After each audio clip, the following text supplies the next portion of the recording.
All of you know that the people, the depositors, put their deposit in a commercial bank, and commercial bank have some of their money in the central bank deposited, which we call cash reserve requirement. And if a bank keeps all their money in the central bank as cash, they cannot do their banking operation, they cannot do their lending operation. So everywhere in the world, the central banks fixes a ratio that much you have to keep with the central bank or the monetary authority. You cannot use this for banking purposes, for lending purposes. So this is the reserve requirement, and you have to put some of your money, the commercial banks have to put some of their money with the central bank, so that the depositors' interests are protected with that much of money.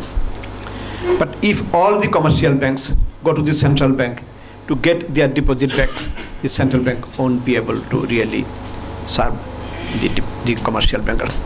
By this same coin, I can say, if all the depositors of the commercial banks go to a commercial bank like mutual trust bank, if all the depositors go to her that you give me our money, she will not be able to give, because they have to keep certain money with the central bank. And central bank, there is some sort of engineering through which the commercial banks make money. They they lend to the business people, earn interest, and with those interest they pay the depositors, and they pay to the shareholders, they pay taxes and all those things. So there are some engineering done by the commercial banks, and those engineering is guided and supervised by the central bank.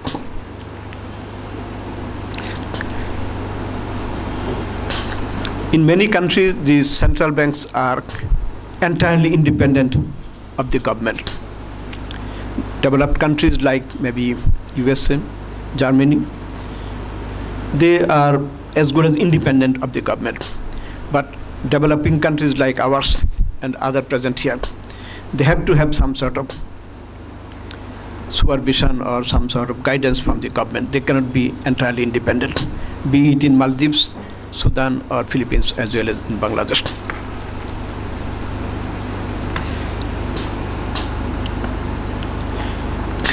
There were some banks, or there were some other instruments, as we use this taka or Sudanese, what do you call? In Sudan, what do you call it? You can say shilling or pound? In Sudan, you call it pound? Yes.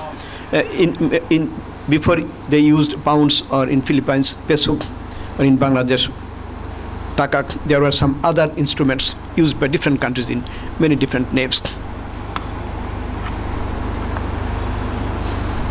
There are some central bank who concentrates only on monetary policy, UK and Korea. And bank supervision is done by independent agencies. They thought that since the Bangladesh bank gave license to commercial banks, so Bangladesh bank should not have the supervisory role over the commercial banks they have issued license. But there is still debate going on in UK and Korea. They have come back to the central bank again for supervision purpose. But this is necessary, that there should be a supervision over the commercial banks who take deposit from the general public.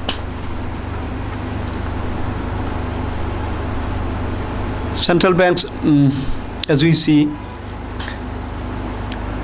during 19th century, there were central banks. They came into place in Europe. In the second coalition, the Bank de France came in 18th century. And US Congress, and there are many examples here who started the central bank in many different countries. USA, Mexico, Chile, Canada, New Zealand. And Bank of Brazil came, and then came the central banks maybe after the Second World War, or the countries got independence. The central banks came into being in Africa and many Asian countries. The central bank of Maldives is called Monetary Authority of Maldives. Sorry? Maldives Monetary Authority. Yes, they call it Maldives Monetary Authority.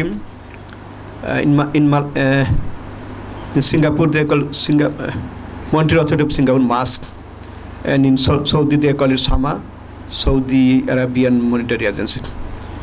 And it's interesting that in different countries they have different type of name. In Bangladesh we have Bangladesh Bank. In India they call it Reserve Bank of India. Pakistan they call it State Bank of Pakistan. In the Philippines they have a different name. Banco of India or something like that. So this is the central authority which controls the banking in place in that country, the commercial banks and all those agencies. But the legal tender or the currency or coin, this is issued by that central authority, be it the central bank or be it some other, be have its other name.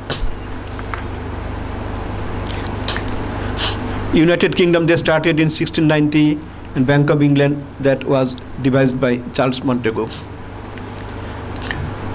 But as we were discussing the main functions of the central bank, we have this monetary policy. Monetary policy is the mandate of the central bank in Bangladesh.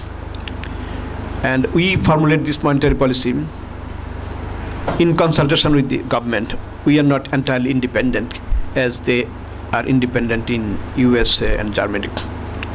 There is some policy guidelines from the government, and following that policy, the Central Bank of Bangladesh, we formulate the monetary policy, that how much money should be injected in the economy for this period of time, what should be the interest rate, and there are some other policy instruments. Interest rate meaning the interest rate we charge to the commercial banks if we give any loan to them, like suppose mutual trust bank. Suppose Bangladesh Bank gives some loan to mutual trust bank, then that rate is fixed under our monetary policy.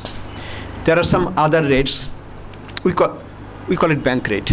There are some other rates. Suppose this mutual trust bank, they buy some government instrument,